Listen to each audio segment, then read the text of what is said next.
Fala pessoal, tudo bom? Aqui é o Rodrigo Vilela do canal Leia para Viver e hoje eu preparei para vocês um vídeo com as minhas 5 melhores leituras desse primeiro semestre de 2020.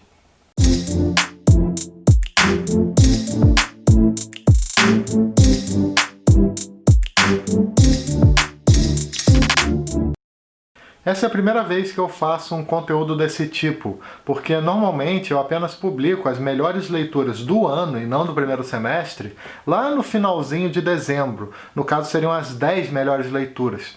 Só que para variar um pouco o conteúdo que eu publico por aqui e levando em conta que muita gente gosta desses vídeos de lista, eu resolvi separar uma listinha com as 5 melhores leituras, com os 5 livros que mais me marcaram até então nesse ano de 2020. A verdade é que se comparar com os anos anteriores, nesse agora eu li bem menos do que eu costumo ler. O que não é necessariamente um problema, mas até porque eu não gosto muito de me cobrar com relação a leituras. Mas eu acho que essa questão de coronavírus, de pandemia, de quarentena, acabou gerando, um certo desânimo, uma certa dificuldade de concentração.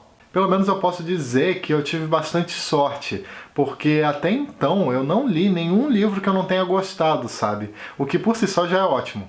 Um detalhe é que nessa lista eu decidi não colocar releituras.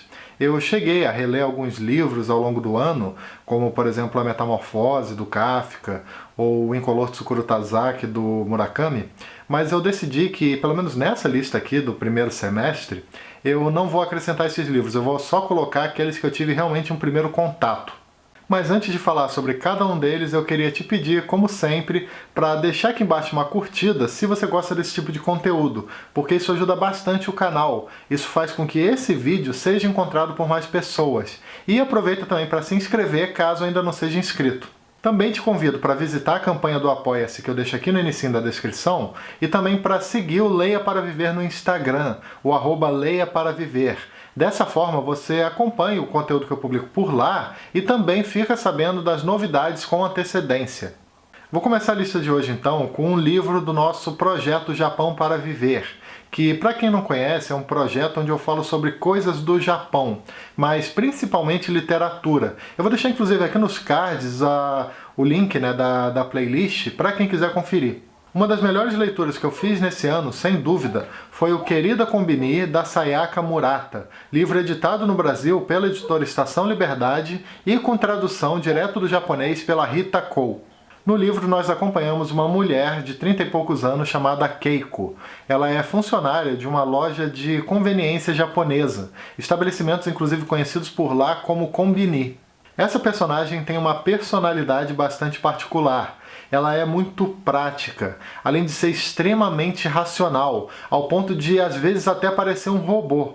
Por esse motivo que a Keiko sempre sentiu muita dificuldade em lidar com a sociedade, principalmente com as regras impostas por ela.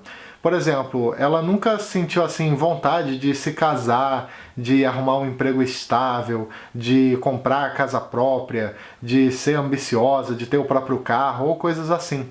Ao começar a trabalhar numa Kombini, local onde as regras são claras e até o que você tem que falar com os clientes é devidamente planejado, a sua vida ficou mais fácil, já que a partir de agora tudo era muito bem definido. No livro nós vamos acompanhando tanto a Keiko lidando com essa realidade, quanto o preconceito das demais pessoas com esse seu jeito de ser. Querida Kombini é um livro muito interessante porque ele te coloca para pensar sobre o funcionamento da sociedade e também, principalmente, sobre a necessidade de aceitação. Tem resenha desse livro aqui no canal para quem quiser assistir, assim como de praticamente todos os outros livros que eu vou comentar aqui hoje. Eu vou deixar o link dessas resenhas aqui na descrição também. Outra leitura que me marcou muito nesse primeiro semestre foi o clássico Pais e Filhos, do escritor russo Ivan Turgenev. No caso, eu li esse clássico nessa edição aqui em capa dura, da editora Companhia das Letras, uma edição bem legal, que tem inclusive uma tradução feita pelo Rubens Figueiredo. Aqui nós acompanhamos uma história baseada num conflito de ideias que estava acontecendo na Rússia do século XIX. No caso, a nova geração estava questionando bastante os pensamentos e as ações da geração anterior. O livro é protagonizado por dois jovens, sendo um uma espécie de mentor do outro, E esses dois personagens, eles acabam gerando diversos debates, discussões e até desavenças mesmo com parentes de um deles. As desavenças são muito por questões intelectuais, pelo modo de agir e também por aspectos, sociais e econômicos da Rússia daquela época. Esse é um livro que dialoga bastante com seu contexto histórico.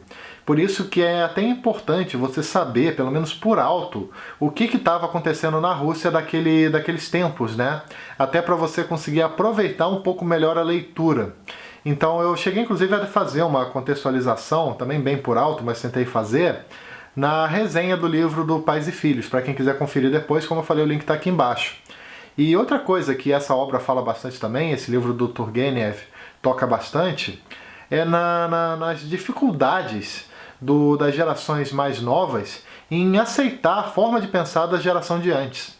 O Turgenev, sem tomar partido de nenhum dos lados, acaba nos mostrando aquela rivalidade entre uma forma de pensar mais radical e revolucionária e uma forma de pensar mais tradicional.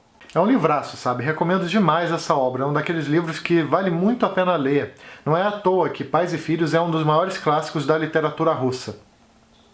Mais um livro que eu faço questão de colocar nessa pequena lista é um trabalho nacional de não ficção chamado Holocausto Brasileiro, escrito pela jornalista mineira Daniela Arbex e publicado em nova edição pela editora Intrínseca. Aqui nós temos um trabalho jornalístico que fala sobre o genocídio de mais de 60 mil pessoas ao longo dos anos num hospício na cidade de Barbacena, Minas Gerais, conhecido como Hospital Colônia. O livro é composto por vários relatos de sobreviventes e também de pessoas que trabalharam no local, de forma que nós temos todo um apanhado de informações sobre as brutalidades e também as injustiças que aconteceram por lá. Vemos, por exemplo, que várias pessoas que estavam ali no Hospital Colônia, vários dos pacientes, eles estavam ali sem nenhum motivo para isso. Eram simplesmente pessoas que foram descartadas da forma mais banal e mais desumana possível.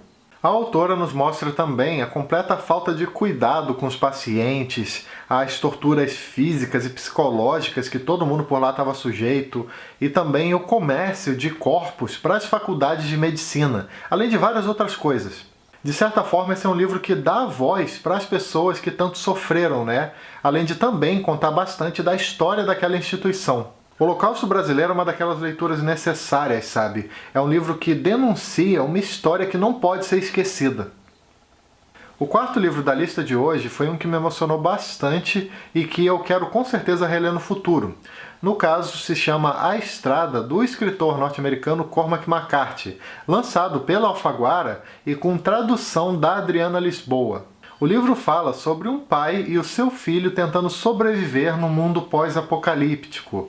Um local cinza, sabe? Um local frio, triste, extremamente violento e com pouquíssimos sobreviventes. Ambos caminham pelas estradas cheios de trapos e também com um carrinho de compras com coisas para sobreviver. E eles estão tentando fugir do frio do inverno. Eles estão na expectativa de chegar no sul dos Estados Unidos. Nesse meio do caminho, ambos acabam passando por situações que às vezes são desesperadoras e brutais, e em outros momentos são esperançosas e até otimistas. Essa é uma obra que fala muito sobre o ser humano em situações extremas, sobre o que aconteceria com a nossa empatia, como seria o nosso modo de agir com os outros. O autor também trabalha muito, obviamente, essa questão da relação de pai e filho. E ele faz isso de maneira magistral, sabe? Os personagens, eles são extremamente interessantes nesse sentido. E a relação que eles têm, a conexão que os dois têm, é um dos pontos mais marcantes dessa obra, pelo menos ao meu ver. Eu gostei demais dessa leitura aqui, é uma forte candidata para minha melhor leitura do ano de 2020, Pelo menos por enquanto está sendo. É um livro que ele realmente é muito interessante, eu recomendo muito, apesar de ser bastante pesado em alguns momentos. Mas é o tipo do livro que eu gosto, sabe? Livros que falam de maneira complexa sobre relações familiares. Finalizando a lista de hoje, o último livro que eu quero comentar aqui com vocês é uma obra de contos conhecida como O Capote e Outras Histórias, do escritor Nikolai Gogol. No caso, a minha edição, a edição que eu li, é essa daqui da editora 34 e com tradução do Paulo Bezerra. Quem me acompanha com mais frequência por aqui já deve ter me visto falando bastante sobre esse livro, já que eu estou publicando resenhas em vídeo para cada conto disponível nele. Essa edição da editora 34 possui 5 histórias bem conhecidas, desse grande escritor, desse influente escritor chamado Nikolai Gogol. Você tem nele, por exemplo, contos como O Nariz, O Capote, Diário de um Louco e por aí vai. Foi graças a esse livro que eu tive meu primeiro contato com algum trabalho do Gogol, que eu descobri esse estilo que ele tem, um estilo sarcástico, irônico, que critica bastante o sistema burocrático russo, que ridiculariza muito as excentricidades da nobreza. Na mesma medida, o autor também inclui elementos surreais e fantásticos nos seus contos, o que, pelo menos no meu ponto de vista, que gosta bastante dessas coisas, deixa tudo mais interessante. De todos, O Capote continua sendo a minha história favorita. Nele nós acompanhamos toda a odisseia de um homem bastante pobre tentando comprar um capote novo. Em O Nariz, por exemplo, nós também acompanhamos um homem que simplesmente certo dia acordou sem o seu nariz. Nós também temos no Diário de um Louco um protagonista que vai enlouquecendo aos pouquinhos pelo seu nervosismo, de não conseguir ser parte da aristocracia russa. Os outros contos, que também são bem legais, eu logo devo fazer vídeo por aqui, mas eu já deixo, a minha recomendação dessa leitura. O Gogol é simplesmente incrível e já se tornou, sem dúvida nenhuma, um dos meus escritores favoritos. Bom, é isso, pessoal. Espero que vocês tenham gostado desse vídeo de hoje. E lá no final do ano, nos últimos dias de dezembro, eu devo lançar a versão onde eu falo sobre as minhas 10 melhores leituras do ano, E aí, de repente, alguns desses livros acabam entrando lá também nessa lista. Aproveito também para lembrar, como sempre, que todo domingo às 18 horas tem vídeo novo aqui no canal, além de outros vídeos que eu posso publicar aleatoriamente ao longo da semana. E se você gosta do conteúdo do canal e tem interesse em ajudar de alguma maneira, eu vou deixar aqui embaixo na descrição o link do Apoia-se, caso você queira se tornar um colaborador do Leia para Viver, e também alguns links da Amazon. Ao clicar nesses links e efetuar qualquer pedido no site da Amazon de qualquer coisa logo depois, o canal recebe uma pequena comissão. Eu vou deixar também, claro, o link desses livros que eu falei aqui hoje. Também não esquece de dar uma curtida, que ajuda bastante o canal, de se inscrever aqui embaixo para ficar sabendo das novidades e também de clicar no sininho para receber as notificações cada vez que eu publicar um vídeo novo por aqui. Aproveita também para seguir o Leia para Viver nas redes sociais, os links também estão aqui embaixo. Beleza? Então é isso aí. Até o próximo vídeo. Tchau!